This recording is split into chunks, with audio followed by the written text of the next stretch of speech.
नमस्कार, India voice देख रहे हैं आप और मैं हूं आपके साथ शिवम दुबे। तो आरक्षण पर आर पार और सियासी टकरार, वो एक कहावत सुनी होगी आपने, पढ़ा भी होगा, पहले आप। तो आरक्षण पर इस वक्त वही हो रहा है झारखंड में।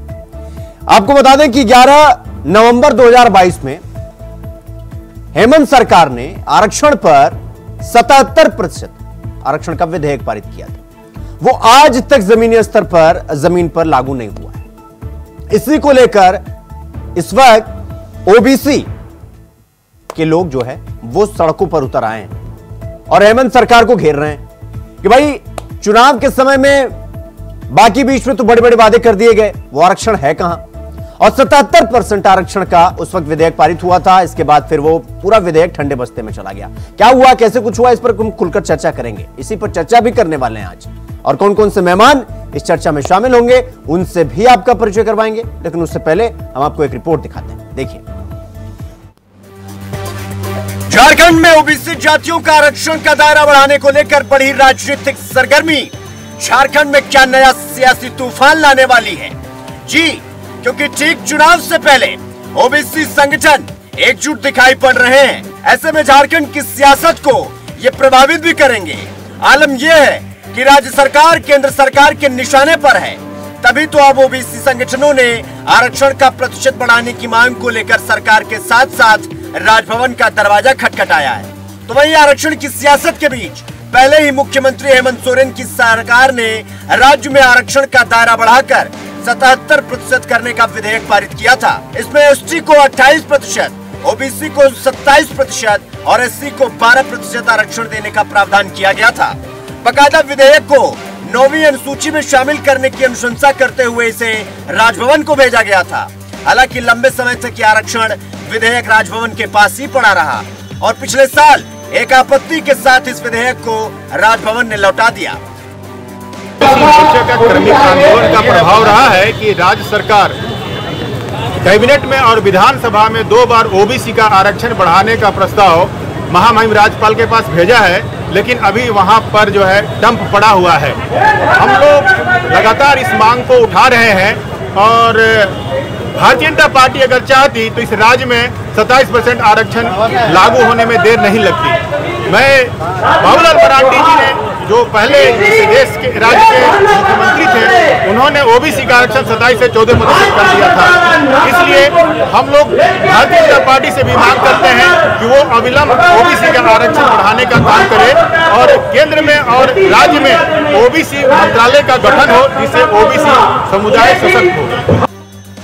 यानी साफ है कि झारखंड में आरक्षण का मुद्दा फिर गर्मा सकता है, क्योंकि हेमंत सोरेन आरक्षण को लेकर बीजेपी को जिम्मेदार बताते हुए कह रहे हैं कि आज भारतीय जनता पार्टी की वजह से ही आरक्षित वर्ग हक से वंचित है।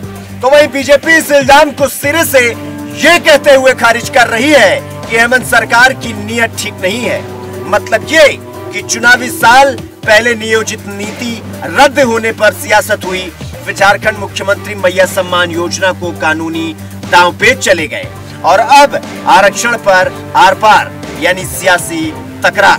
Bureau report, India voice, Ranchi. तो आरक्षण पर आर पार और सियासी टकरार दोनों ही देखने को मिल रहा है। चर्चा की शुरुआत करेंगे, हमारे साथ ऋषिकेश सिंह, प्रवक्ता कांग्रेस, राकेश कुमार गुप्ता, प्रदेश अध्यक्ष हैं राष्ट्रीय ओबीसी मोर्चा झारखंड के, विजय साहू, प्रवक्ता आजसू, थोड़ी देर में हमारे साथ जुड़ेंगे, और हेमंत गुप्ता, अधिवक्ता सुप्रीम कोर्ट, हमारे साथ जुड़ गए हैं। तो सबसे पहले चर्चा की शुरुआत करेंगे राकेश कुमार गुप्ता जी आपसे। ये जो ओबीसी आरक्षण को लेकर पूरा जो ये मुद्दा गरमाया हुआ है, एक तो आपकी मांग क्या है, दूसरा और आप इसमें किसे विलेन समझ रहे हैं, किसकी वजह से अभी तक ओबीसी आरक्षण विलंब हुआ? सबको आपको आभार कि आपने मुझे अवसर दिया है जी इस डिबेट में शामिल होने के लिए। देखिए, ऐसा है कि राष्ट्रीय ओबीसी मोर्चा लगातार ओबीसी के हितों के लिए, आरक्षण के लिए, जाति जनगणना के लिए आंदोलन करते रहा है। इस आंदोलन में धरना प्रदर्शन से लेकर भूख हड़ताल, जेल भरो अभियान, सारे कार्यक्रम चलाए हुए हैं और सरकार पर दबाव दिया, चाहे वो रघुवर दास की सरकार रही हो या फिर जो है इधर हेमंत सरकार रही हो।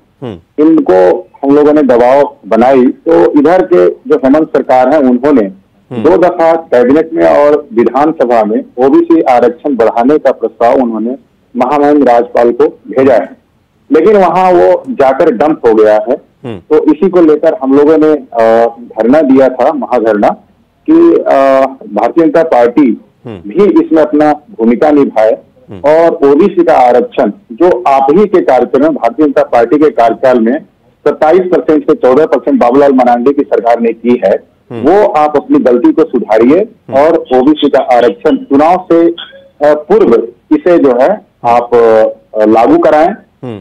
ये राज्य सरकार ने 27% का अनुशंसा किया है, लेकिन हमारी मांग है कि इस राज्य में और देश में एससी और एसटी की जितनी आबादी है उतना रिजर्वेशन है, और ईडब्ल्यूएस का भी देश में और राज्य में तो आबादी से अधिक आरक्षण है। तो फिर हम ओबीसी समुदाय के साथ नाइंसाफी क्यों? राज्य पिछड़ा वर्ग आयोग राष्ट्रीय ओबीसी मोर्चा के आंदोलन पर पिछले कई साल पहले 36 से 50% आरक्षण देने की अनुशंसा राज्य सरकार से की हुई है।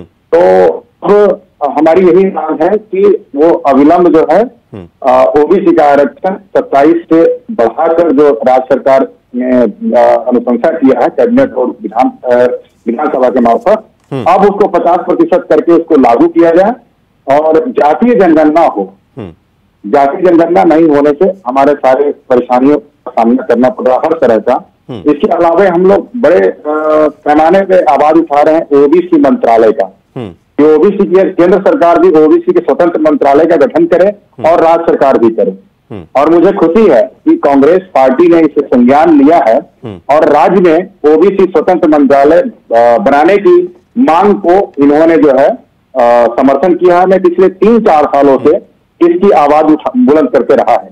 मैं ये देखा हूं लगातार कि जब सरकार की बजट जब आती है, चाहे वो केंद्र सरकार की हो या सरकार की हो, उस बजट में ओबीसी का 1% भी जो है रकम का प्रावधान नहीं होता है। जब जातीय जनगणना हो जाएगी तो सरकार बाध्य होगी। नहीं तो राजेश जी, एक सेकंड, राजेश जी, आप ये जो जितनी भी मांगे रख रहे हैं, आपको क्या लगता है कि क्या हेमंत सरकार ये सब चीजें करने में असफल रही है, जो भी आप बता रहे हैं? नहीं, ये तो असफल पहले तो भारतीय जनता पार्टी रही है, वो असफल सारी मामले में जो ओबीसी के मामले में असफल रहे हैं, क्योंकि ओबीसी मुख्यमंत्री होने के बावजूद भी माननीय रघुवर दास जी ने ईडब्ल्यूएस के लिए 10% आरक्षण राज्य में देते हैं, लेकिन ओबीसी के लिए उन्होंने नहीं दिया और कई उसमें अड़चने व्यवधान हुआ और लागू नहीं हुआ। अब तो हेमंत सरकार ने आंदोलन का जो है प्रभाव पड़ा, उन्होंने 2 बार ये पहल किया है। तो मैं मानता हूं कि अभी जो है भारतीय जनता पार्टी ने विलेन का काम अभी भारतीय जनता पार्टी की तरफ से हो रहा है। हमें चेहरे नहीं चाहिए, हमें जो है परिणाम चाहिए, हक चाहिए, अधिकार चाहिए। ठीक है राजेश जी, ठीक है, मैं आपके पास आऊंगा। विजय साहू जी, सुन पा रहे हैं आप मुझे? जी विजय साहू जी, इस पूरे आरक्षण को लेकर या जितनी भी राजेश जी की मांगे हैं, इन सब में विलन आप हैं। देखिए, मुंह है तो कुछ भी बोलेंगे, लेकिन हम एक सवाल इनसे करना चाहते हैं कि झारखंड में नगर निकाय चुनाव क्यों नहीं हुआ है अभी तक? ओबीसी को बिना आरक्षण दिए हुए लोग चुनाव कर रहे थे। हमारे पार्टी के आदरणीय सांसद चंद्रप्रकाश चौधरी जी ने ट्रिपल टेस्ट करवाने का मांग रखा था और सुप्रीम कोर्ट ऑफ इंडिया ने कहा और हाई कोर्ट ने भी कहा कि झारखंड में जब तक ट्रिपल टेस्ट नहीं होगा तब तक आप कोई भी चुनाव नहीं करा सकते। फिर इन लोगों ने जबरदस्ती मुखिया चुनाव बिना ओबीसी को आरक्षण दिए हुए किया। मैंने इतनी बड़ी आबादी है तो सरकार को क्या लगता है कि बिना आरक्षण के ओबीसी समाज को छलने का काम तो ये कर रहे हैं। अभी 3 साल से नगर निकाय चुनाव पेंडिंग पड़ा हुआ है और सुप्रीम कोर्ट के कहने के बाद भी ये लोगों ने ट्रिपल टेस्ट नहीं करवाया। तो सबसे बड़ा विरोधी कौन है? सबसे बड़ा विरोधी तो ये सरकार है। केवल चुनावी जुमला इनका है, ओबीसी के मसले को इन लोगों ने उलझा दिया। ये तो विजय साहू जी, एक सेकंड, विजय साहू जी, हेमंत सोरेन कह रहे हैं कि भाई हमने 77% आरक्षण का विधेयक पारित करके आगे भेज दिया, फिर उसको ठंडे बस्ते में डाल करके ये बीजेपी वाले जो है पूरी तरीके से नहीं चाहते किसी तरीके से, तो आरोप तो आप पे लगा रहे हैं। वो कौन डाल दिया ठंडा बस्ता में? गवर्नर, महामहिम गवर्नर के हैं ये लोग भेजे हैं। ये सरकार किसकी है? देखिए, टेक्निकल चीज पकड़ना होगा आपको। किसी की सरकार बनती है मेजोरिटी के साथ या हंग असेंबली हो, फिर भी अगर सरकार कोई मुख्यमंत्री बनता है तो उसको अपॉइंट कौन करता है? गवर्नर करता है। ये सरकार गवर्नर की होती है। अब गवर्नर हाउस में मामला अटका है तो गवर्नर से ये लोग बैठ के मशवरा करके सही से प्रपोजल देके इसको आगे बढ़ाने का काम करें।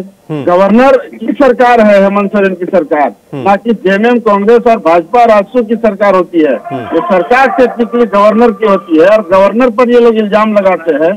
तो गवर्नर की सरकार गवर्नर पर इल्जाम लगा रहा है, ये कहीं से तर्क संगत है क्या? ये मसला बहुत गंभीर है। देखिए, ओबीसी आरक्षण का जो सब्जेक्ट है ये बड़ा सब्जेक्ट है और इस सब्जेक्ट को बच्चा की तरह इन लोगों ने उलझाने का काम किया है।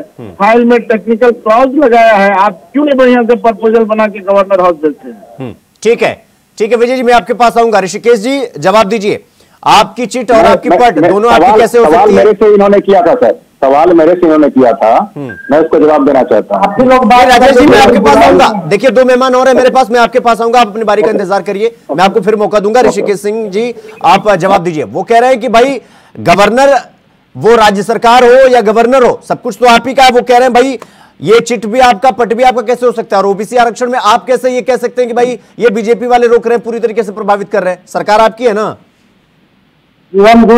जब नकाब उतरने लगी और ओबीसी समाज के लोग समझ गए कि रोकने का काम कौन कर रहा है, तब ये छटपटाहट उनकी दिखाई देने लगी। लेकिन मैं कुछ गंभीर बात करना चाहता हूँ। देखिए, 7 अगस्त 1990 को तत्कालीन प्रधानमंत्री वीपी सिंह मंडल कमीशन का एक हिस्सा ओबीसी समाज को शिक्षा और नौकरी में 27% आरक्षण देने का काम किए।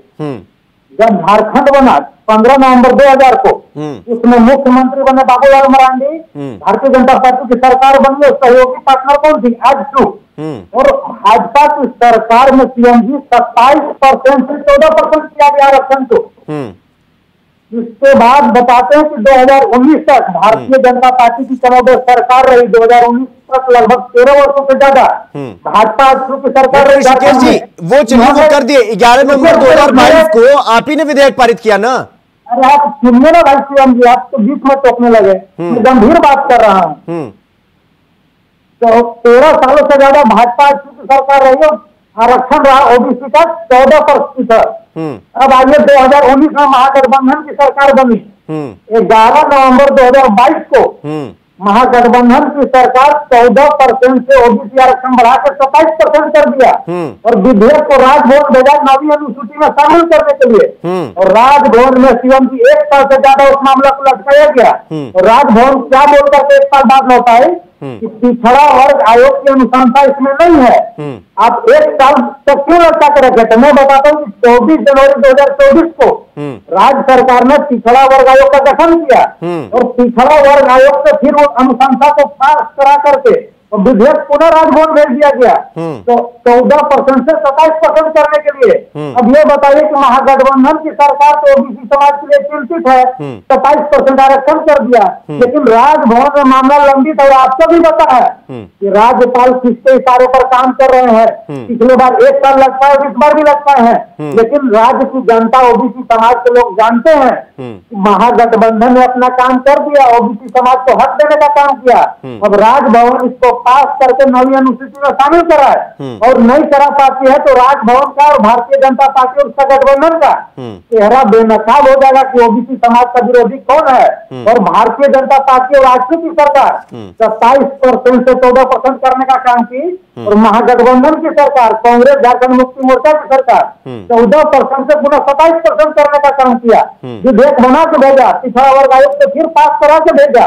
लेकिन ये बताइए कि झारखंड में इसको रोकने का काम कौन कर रहा है? और कांग्रेस की तरफ से लास्ट में बोलना चाहता हूँ सीएम जी कि कांग्रेस पार्टी प्रतिबद्ध है जिसकी जितनी आबादी उसको अपना अधिकार देने के लिए प्रतिबद्ध है। हमने पार्टी में भी देने का काम किया। हमारे प्रदेश अध्यक्ष अभी ओबीसी समाज के हैं। राष्ट्रीय सचिव जो झारखंड से एक बनी अंबा प्रसाद जी ओबीसी समाज से हैं। मंत्रालय में बन्ना गुप्ता जी ओबीसी समाज से हैं और पिछड़ा वर्ग आयोग में अभिलाष साहू जी ओबीसी समाज से हैं। तो हम लोग ओबीसी समाज के लिए प्रतिबद्ध हैं और जिसकी जितनी आबादी होगी उसको उतना अधिकार देना पड़ेगा और ये हम लोग ही करवा के मानेंगे। देखिए ठीक है ऋषिकेश जी, ठीक है, मैं आपके पास आऊंगा। हेमंत गुप्ता जी मैं आपके पास आ रहा हूं। देखिए, इन्होंने जब से झारखंड राज्य का गठन हुआ 2000 से लेकर आज तक का इन्होंने जिक्र कर दिया। इन्होंने कहा कि भाई जब उनकी सरकार थी तो उन्होंने ओबीसी आरक्षण को घटाया, हमने बढ़ाया, हमने बिल पारित किया, हमने राजभवन भेज दिया। लेकिन वो सीधा इशारा कर रहे हैं कि ये राज्यपाल किसके इशारे पर काम करते हैं, यानी कि वो साफ तौर पर यह कहना चाहते हैं कि बीजेपी पूरी तरीके से इस पूरे मामले में, आरक्षण के मामले में अड़ंगा लगाई हुई है, हमने अपनी तरफ से पूरा कोटा कर दिया है। तो क्या ये पूरी तरीके से जिस तरह साफ साफ दिखाई दे रहा है वो तरह साफ है या मामला कहीं और ही है? बहुत महत्वपूर्ण सवाल ये है कि ओबीसी के साथ आज समाज में हो क्या रहा और क्या सरकारें ओबीसी के पक्ष पर काम कर रही है या नहीं। मैं आपको स्पष्ट रूप से संविधान विशेषज्ञ की हैसियत से और ओबीसी महासभा के लीगल एडवाइजर की हैसियत से आपको बता दूं जी, ना तो इस पर केंद्र सरकार और ना तो राज्य सरकारें क्लियर है कहीं पर। अब समय दो थोड़ा दे तो मैं आपको विस्तार से बताता चलूं कि खेल कहाँ हो रहा और खेल कैसे किया जा रहा। हमें किसी सरकार से कोई मांग की जरूरत नहीं है। ऑलरेडी बाबा भीमराव अम्बेडकर जी ने संविधान के अनुच्छेद 15, 16, 240, 338 और 340 में प्रावधान कर रखा है कि सामाजिक और शैक्षणिक रूप से पिछड़े वर्गों के लिए उनके लाभ और सुरक्षा के लिए कानून बनाए जाएंगे, प्रावधान बनाए जाएंगे, आयोग बनाए जाएंगे। इसी आयोग को ध्यान में रखते हुए जब एनसीबीसी का गठन किया गया और जब एनसीबीसी का कार्य नहीं सुचारू हुआ तो 102वां संशोधन हुआ देश में वर्ष 2018 में और 342 के तहत राष्ट्रपति महोदय जी को अधिकार दिया गया कि वो इस मामले में हस्तक्षेप करे सीधा और इस समाज के लोगों के अधिकार को देने का कार्य करे। इस संदर्भ में मैंने राष्ट्रपति महोदय राम गोविंद कोविंद को भी पत्र लिखा था और उसका उन्होंने जवाब भी दिया था और केंद्रीय राष्ट्रीय आयोग को बोला भी था कि इस पर सुधार लाने की जरूरत है। ये बात 2011 में CCI में चिट्ठी भी दिखा सकता हूँ आपको। लेकिन राज्य सरकार, जहां तक केंद्र की सरकारें और राज्य की सरकारें किसी की भी रही हो, सभी ने ओबीसी के साथ मजाक किया है, खिलवाड़ किया है। अब जरा सोचिए, मैं आपको दो परिदृश्य दिखा रहा हूँ, भारत और हम झारखंड के दृश्य में। पूरे भारत में जब 1932 में सर्वे, याद रखिएगा, ब्रिटिश गवर्नमेंट में 15-15 साल से होता था। लास्ट सर्वे जब हुआ था उस वक्त हमारा जाति जनगणना के अनुसार हम पूरे देश में 46% है आबादी। जवाहरलाल नेहरू जी ने 1991 में आजादी के बाद पहली बार कहा कि हम अनुच्छेद 15 के हिसाब से जाति भेदभाव के आधार पर जाति जनगणना नहीं करना चाहते हैं और इसीलिए उसके बाद से जाति जनगणना नहीं हुई। और इसी बात को सरकार भी दोहरा रही है कि जाति जनगणना नहीं कराना चाहिए। लेकिन राज्य सरकार ने, हेमंत सोरेन ने, यह बात सही है कि 2020 में उन्होंने राज्यपाल महोदय के पास भेजा था। राज्यपाल महोदय को भी आर्टिकल 240 के 340 के तहत ये काम करना था, लेकिन उन्होंने ऐसा नहीं किया। इसके लिए केंद्र भी और राज्य दोनों जिम्मेदार है, बराबर जिम्मेदार है। ये कहावत सही है कि जिसकी जनसंख्या जितनी भारी उसकी राजनीतिक हिस्सेदारी भी होगी, उस आरक्षण में भी उसने हिस्सेदारी होगी। अब झारखंड का परिप्रेक्ष्य हेमंत जी, अब ये जो ओबीसी आरक्षण को लेकर धरना प्रदर्शन कर रहे हैं वो किसके पास जाएं? वो मौजूदा सरकार के पास जाएं, केंद्र सरकार के पास जाएं? भाई एक जगह तो बताया जाए ना कि जहां वो जाकर अपनी मांग करें। वो उनको कह रहे हैं, वो उनको कह रहे हैं, वो कह रहे हैं तू डाल तो मैं पात। शिवम, देखिए, सरकारें किसी के भी हो, पार्टी कोई भी हो, इस बार ओबीसी समाज किसी भी पार्टी को तब तक नहीं देगी जब तक वो अपने मैनिफेस्टो में इस बात का क्लियर नहीं करेंगे। क्योंकि देखिए, हमारे कोई भी विधायक ओबीसी के ही विधायक है, ओबीसी समाज ये कहता है कि अगर हमारा विधायक काम नहीं करता उस विधायक को हटाओ। क्योंकि विधानसभा में हमारे विधायक जैसे राकेश जी ने गिनाया कि जेएमएम में है, आखिर जेएमएम में रहते हुए भी इन्होंने संविधान काम क्यों नहीं किया? आप जरा सोचिए, पूरे झारखंड ऋषिकेश जी, मैं आपके पास आ रहा हूँ। आप जो भी गलत तथ्य आपको लग रहा हो आप करेक्ट कर दीजिए। पार्टी करने ये कानूनी मसला है, मैं बता रहा हूँ। झारखंड में जब हमारी आबादी 55% के साथ है, जस्ट मिनट मेरे ब्रदर, आप बोल रहे ना, अपना टाइम है ब्रदर। झारखंड में आप यहाँ तथ्य बताइए कि महागठबंधन की सरकार ने जो पास करके भेजा उसमें गलत क्या था और फिर सुधार करके भेजा तो राज्यपाल पास क्यों नहीं कर रहे हैं? मिस्टर की नहीं करते तो बीच में इंटरप्ट ना करें। ये संवैधानिक मर्यादा है और ये बीजेपी और जेएमएम से जुड़ा हुआ मामला नहीं है। ये आपका राजनीतिक हो सकता है, लेकिन ओबीसी के साथ मजाक हो रहा है। कोई भी ओबीसी समाज नहीं बचा सकते, तो सुनने की कैपेसिटी रखे, बीच में इंटरप्ट ना करे। झारखंड की आबादी 26%